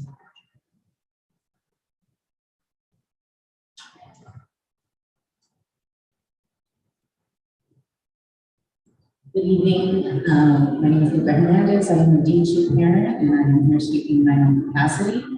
I think to answer your question, President Silverman, one of the biggest issues in D2 is the lack of programming and services in schools that serve our students with disabilities. We know time and time again that these issues are not brought up in this council or addressed, and D2 lacks any special education programming during the summer rising. There are no 12-to-1-to-1s. If you look at the data that district planning does have, and all of that data that you're asking for is easily accessible on InfoHub, I implore all of you parents to do your research, because many of these numbers that they're looking for is accessible and available to all of us in the public. And what I found is that we have 3 NEST programs in our district, 1 in elementary school, 1 in middle school, 1 in high school. And then when it comes to admissions, we know as parents with students with disabilities, we have the opportunity of going through Turning 5 transition, CPSC, if you came from early intervention, there's a lot of support in what programs are available. What we find is D2 has the most Carter cases, and I implore this council to do an audit of that. Why are students leaving? Because they don't have the program.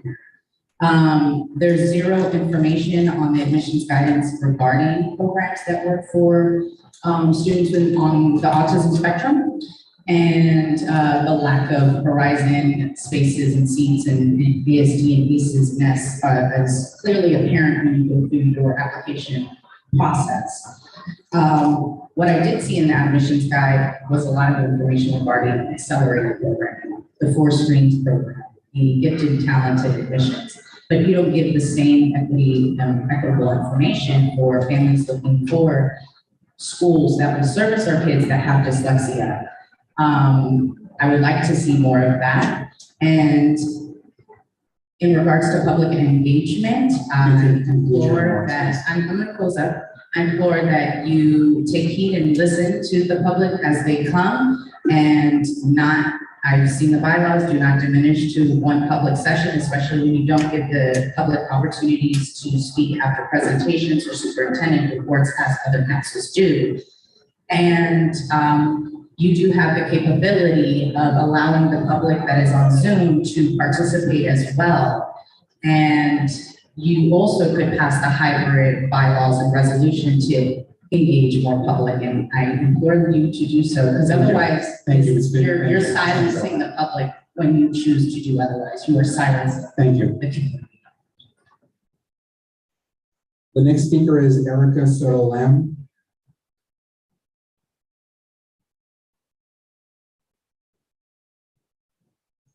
Good evening, my name is Erica, I'm a D2 parent. I came here tonight, actually I see that the father with the daughters just left, and I wanted to praise him for being here and praise his daughters for coming and seeing community in action. And I wanted to ask a question by a show of hands, how many of us are parents? And I just think it's really special that we have the privilege and the luxury of partners or childcare, or maybe children old enough that can make dinner for themselves. I know the girls had to run off because they were starving, totally fair. We want our children to be well fed and be able to go to school tomorrow well fed and rested. And the policy that you have of not making these meetings open for public comment is really silencing and really, I would say, is a miscarriage of your duties as public servants to hear the voices of the community, especially now that we know there are technologies that allow us to have meetings and include people for various reasons and be more accessible to the community. So I'd like to close by asking you and one of my council members here to propose a resolution for the next meeting to change that policy and make your meetings more accessible so that you can hear from us, the people who elect you. Thank you very much. Thank you. Appreciate it. Then the final speaker is, I apologize if you could read.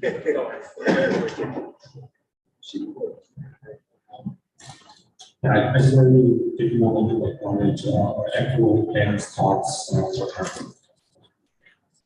It devastated all of us as well. And I do understand and feel for how the kids should have this most. And as far as the meetings being in person, I think the meetings are much better when the parents are in person. We saw the online meetings and it was random 12 o'clock, 1 o'clock in the night. I don't see all the people who were on those meetings, so only assuming that a lot of them were not being parents. So that's just my thoughts on the meetings. Thank you. Thank you. And that concludes the second public session. The next item listed is voter resolutions. We have no resolutions. The approval of the minutes appears twice. We're going to give him 30 minutes with a wet noodle. The next item is new business. Is anyone like to bring in new business?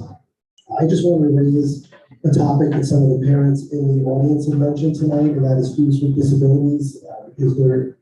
I would be happy to work with someone to maybe see if we get a presentation on that particular issue. If there's somebody that could, Kelly, do you know anybody? Yes. Sorry. Charles, we're for a few more minutes. Do you know anybody that could potentially give a presentation on students with disabilities that could work with us? Yes. It's obviously my son's IEP, so I know that it's definitely something that's very important to the community. If I could I ask just if there's a point person or if there's a focus, that would be great. Because I don't know if we're talking about that. District 75? Yeah, I mean, oh, yeah, you should be the person. Yeah. I like what the current speaker just brought up, giving the information about the schools specifically that have, that kind of cater more to students that have ASD or other disabilities. So knowing that information just like we would support providing the information for the screen schools. I think that's fair to know which schools provide those services. I think that makes sense. So specifically that. And hopefully the committee will work on it. So we do have a committee of students with disabilities, and we're trying to, get some presentations going. I would say that there's a number of different, I think, topics that we really use. So I think it's difficult to talk about kind of very generalized students with disabilities or students with IEPs because that covers like so many different, kinds of students and so many different kinds of learners. I think one thing that has certainly come up recently in connection with the literacy initiatives is services for students with dyslexia. So that can be a very helpful kind of presentation to do. I also do want to say that I do agree that there's we need to know more about like sort of ASPMS programs and particularly in the context of rising as well. Also just want to say that I don't think that I don't want to set up this false binary of screening programs versus programs for students with disabilities because students with disabilities can be in screening programs as well. And so that's not like a mutually exclusive thing. So I really do need to think a little bit more about that. And I think another thing I'd like to do is I'd really like to do more presentations on about students with disabilities, about IEPs for non-IEPs and for parents who, of children who aren't classified as students with disabilities. Because I think it's important that, we're in this learning community together, in this schools together, and we should know about each other, and we should have some kind of understanding, and that will help us sort of be more inclusive, be more sort of mindful, respectful, and just generally along with us, in school meetings. I just added one quick thing. So with the new announcement around middle school admissions, it would be really helpful if there was a clear statement as to these now screened programs within the schools, how many classrooms, and will those students be serving students with disabilities to relate us that to another very curious about how that will be rolled out, and are there set asides for students, are they how is that going to work when you're looking to fill 1, 2, 3 classrooms of these various school programs?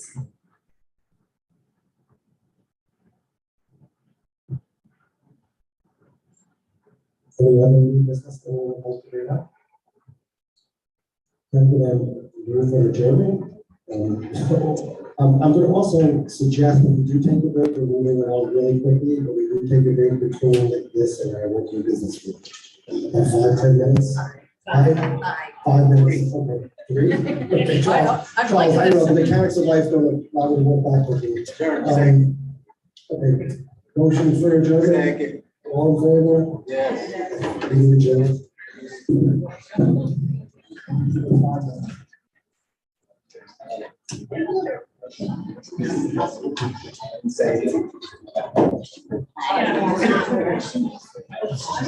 Yeah. It's funny. It's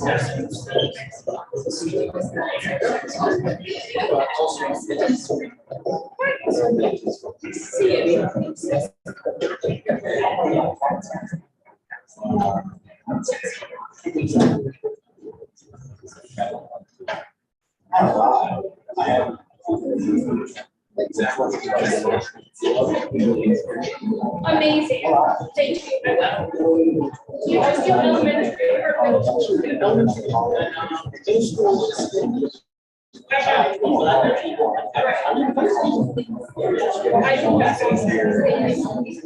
It's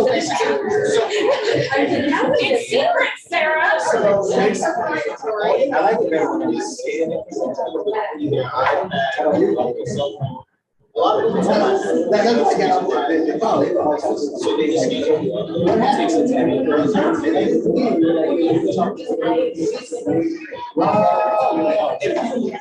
basically about the area. So what it depends on which maybe here.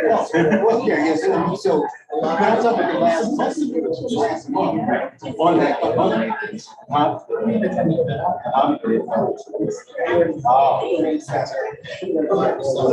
I would never allow people to watch my song. I would say yes. So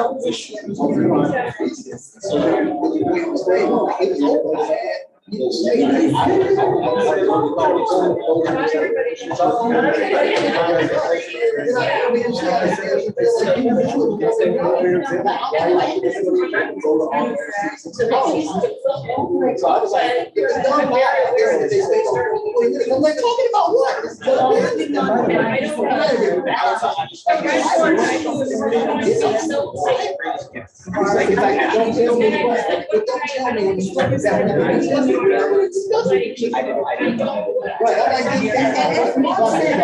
think that's right.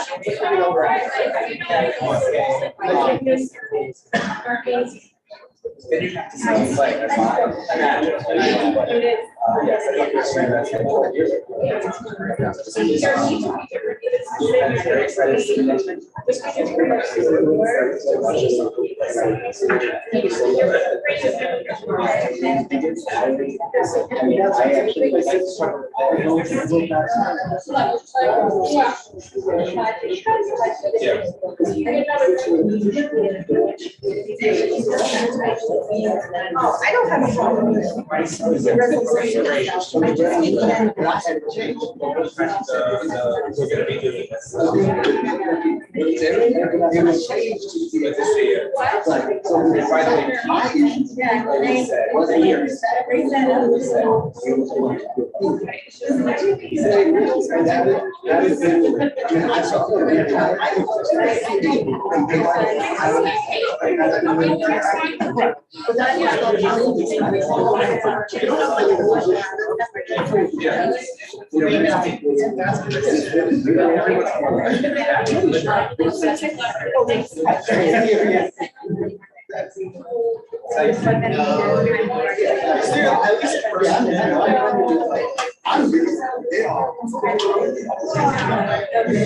I just need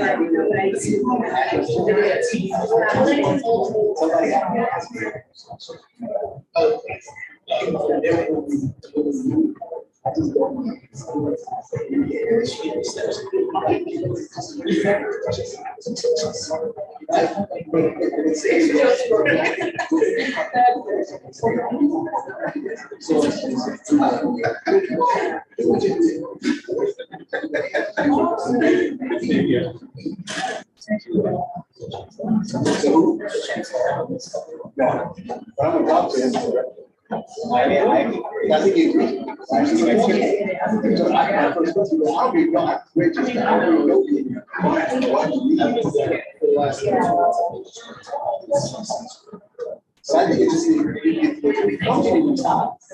Always.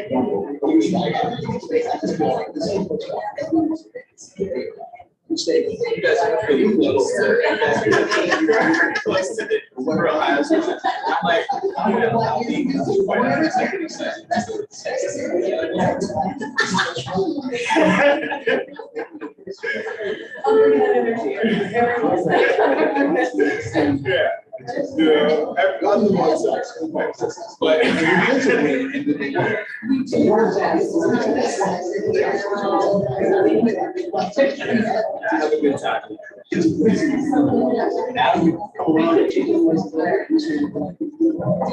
Well, they're wrong because of you. Right, because of your good intentions.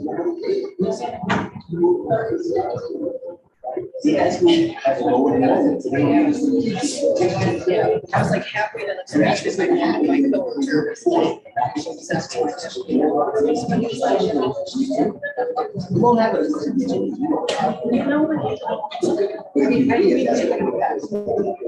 So you have that.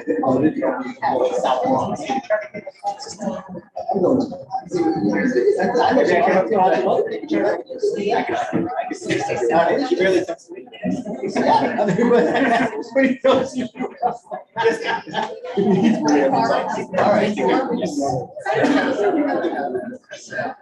right. Yes.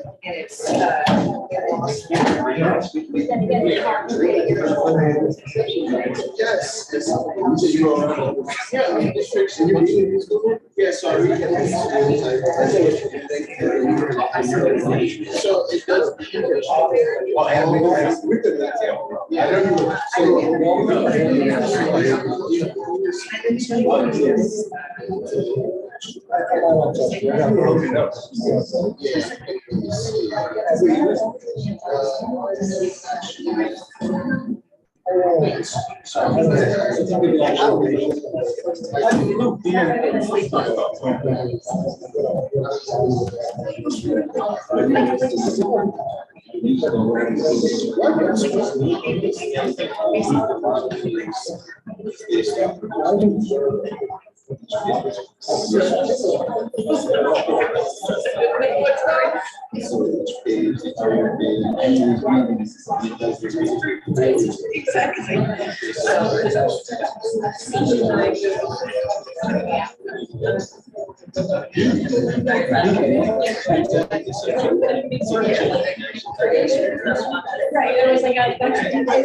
No, I'm reading about something else now.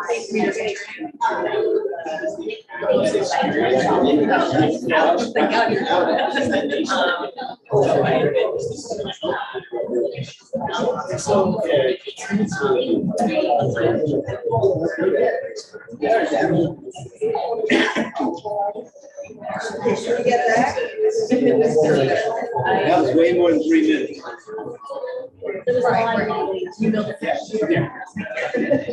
That's why I need to.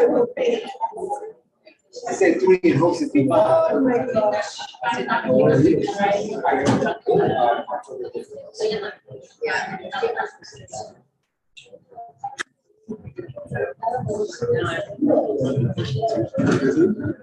Yeah.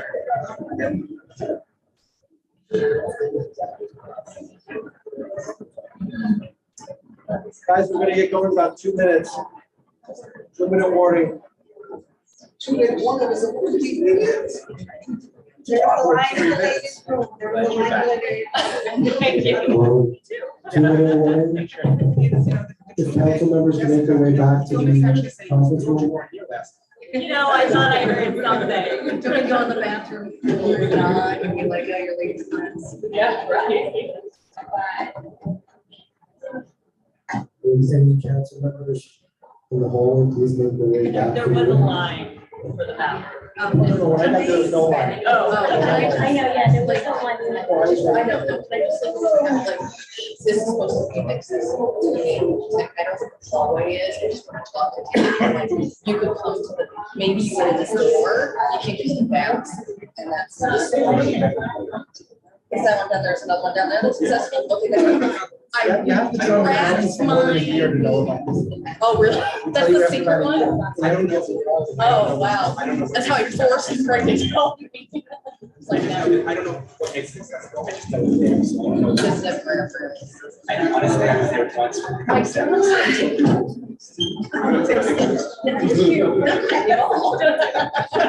Just make sure it's empty.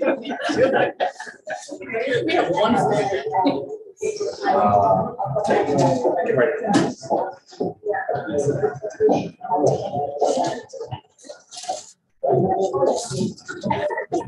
Okay, we're gonna do roll call now for our October 2023 working business meeting. Clay, would you mind taking the roll call? Yeah. Reed Pomeroy. On the meeting roll. Good job. Allison Bowen. Here. Daniela Egaro. Here. Gavin Healy. Here. Charles Love. Here. Maud Marin is not here. Sonal Patel. Here. Jessica Savage. Here. Sarah Schechter Ehrenberg. Here. Sabina Serenise. Here. Leonard Silverman. Here. And Craig Slutsky is here, so we have a quorum, 11 members present. And just for any members of the public that are here, there is no public speaking session from the business meeting. Item number 2 on our agenda is an update from the superintendent on the process to appoint student appointees CECD2. In case you missed it, we are still looking for a student representative. So again, if you know a senior in high school, does not necessarily have to be a senior in District 2, but has to be a current senior in New York City Public School and needs to be, I believe, either president of a club or an elected student government representative. If you know anyone that might be interested, please let the superintendent Boyer know, let us know, and we'll get the information. Line number 3 is an update on the hiring of our D2 administrative assistant. Board Marin, Charles, and myself were part of the interview process. We interviewed a number of people. There was an offer that was extended to one person. That was, and unfortunately, the DOE actually does the discussion about how much that person's going to be paid. We come back to an agreement. We then continued our interviewing and we interviewed more people. And I'm pleased to say that we have Victor Louise, who Charles Warren and I met with, who will be starting, my understanding is October 31st. He is very nice, and very good resume, current DOE employee, and I think that he'll be really good fit for this position. And one of the questions I would have that we asked him is, how do you get along with people that often don't get along with the job? That was an interview question, and he said that that would not be a problem, so I think. But we told him that wasn't the case. Yeah, we told him we all love each other, but. Hypothetically, Yes. would have been. So I'm pleased to say, everyone, he's gonna be great. I think he'll be a good fit. The next item on our agenda, I'll call your attention to. I'm unaware of a vote. I would call, just in case we need a vote, we will not wait till the next meeting. Yeah, this is why when people listen to stuff, it becomes very distracting. It's okay. The next item on our agenda is school liaison assignments. Each of you should have gotten your agenda, and on the last page is a color-coded list of the current school liaison assignments. This list is not set in stone. If you wish to trade with a fellow council member, please feel free to have that discussion. However, we are going with the representation that Councilmember Healy raised before, that members will not be allowed to be the rep if their student is a current student in school. So we had to do a little jiggling around. I want to thank Craig for his work on this because this was not an easy task. Also, just looking at the spreadsheet. We can round of applause for Craig. So please look at the list because there have been some issues that have come with some of these schools, and schools are requesting information on who the liaisons are. If there was something that you find considerably objectionable or you have a real issue with it, please let me know, let Craig know, let Yellen know, and we will consider changing if we can, or we will listen to you and we'll try to accommodate any changes. Again, if there are, yes, we have a question. Sorry. Wait, you said that some schools are asking about their rep? Yes, there have been schools. I know it's not set in stone, but maybe, I just don't want to leave them hanging. Yeah, no, Yeah, no. so like. So if you're okay with this list, if everyone is okay with this list, you can tentatively approve it. It doesn't need to be voted on. This is all we've always done unofficially, but if you're okay with the schools on this list, that's fine. I would then suggest that you contact the school that you're listed as a representative for, and introduce yourself to the administration, and then it's up to you to establish that relationship and have the level of involvement that's for you. But it is definitely important to make contact so that everyone knows you are the official liaison. We will post this once everything is confirmed. We'll post this on the website so members of the public will, next to your name, be able to see which school you are the representative for. Does anyone have any glaring issues right now? I don't need to always look in your direction. I'm sorry. It's just my neck is craned this way. I want to look at Charles, but the longer I look at me, he's always going to come up with something, so I got to be quick. And there's more of you on that side. That's why I'm looking at you. So thank you. So we seem to be okay right now. But again, we're here to accommodate as many people as possible. We understand some people had to get schools that they're not comfortable with. Some people might have schools that aren't that close, and we might be entitled to reimbursement for travel expenses to get there. One thing I would recommend, you might want to definitely, you definitely want to establish that, you definitely want to reach out to staff on the administration and let them know that we're here for. Another issue that's going to come up is capital funding request. That's going to be an issue later in the year. So you may want to also ask them if there are any big projects that they have with those schools with their student funding. If there's any items, it can be anything from water fountains to a brand new auditorium, or science laboratories, or a library, or a roof. That's how it works. So just ask if there's any things, because you all as a council member have to start jockeying and lobbying to make sure that your particular school that you want to push forward the most gets to the top of the list, which will be decided by all of us. Okay. Just moving along too smoothly. The next item on the agenda is parliamentarian position. So in the past, we've had a parliamentarian. I'm just going to suggest we table this again. We'll come back to that. Committee assignments. Is there anyone that has any issues on committee assignments? I'd actually like to propose a new committee. I can share a little bit about what I'm thinking. I would call it the Social Emotional Learning and School Climate Committee. And the aim would be to share resources with families about current SEL school practices and initiatives that support students' social and emotional growth. Additionally, I aim to monitor DOE reports on school climate and provide a forum for families to discuss any SEL or school climate concerns or needs about their school environment, particularly in the context of post-pandemic challenges and our current world traumas that we've been discussing. I see this as an opportunity for presentations for all to learn about from experts in the field and practitioners on the ground. So that. So the first question I'm going to ask is, does that currently fall under anyone in other committee's wheelhouse? Sound like it? Okay. All right. Does anyone wish to speak on this particular committee? Okay, I think it's a great idea. I'm sorry. I was just thinking, because like, when I hear climate, I think about safety as well, and put the other umbrella, it's really, sorry, I think that the safety and climate, is a safe climate, so finding information about safety. So I don't know if that's something you think you want as part of it. I disagree, because I think that I think the problem sometimes is that there's too much approach to dealing with actual violence in our schools. And so our committee is very focused on like kids who have been physically attacked at schools.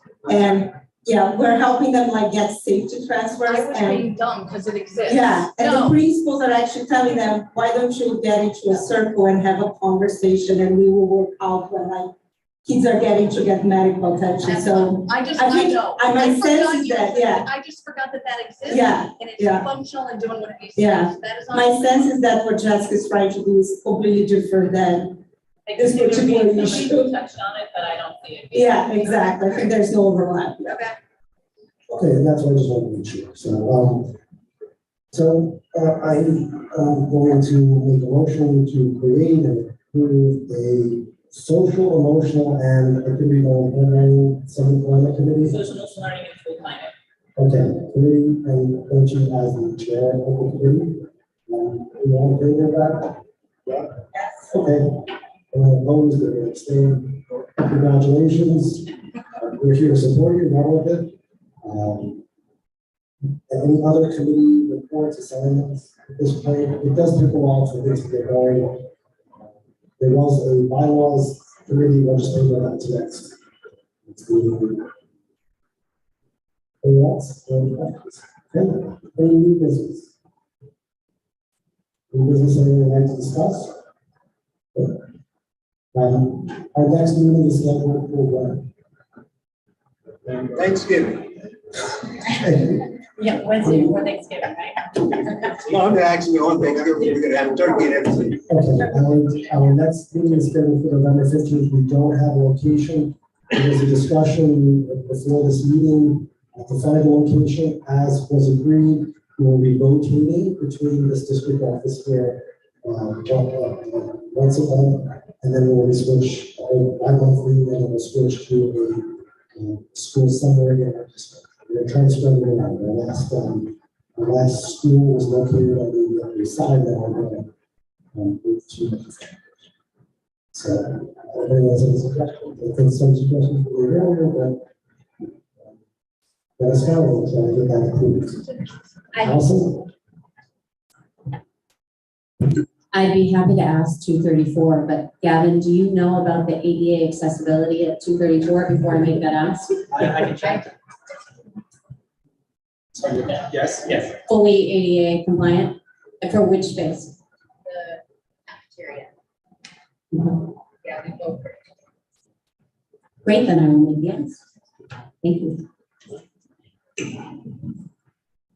Also, I want to compliment you on bringing up the ADA issue. I was waiting for that. Let's learn. We don't have to. Thank you. Okay, then I'm gonna make a motion to adjourn our October 2023 board of business meeting. Second. Let's go. We adjourn. That's a wrap. Thank you. Remember, we need to sign right now. That's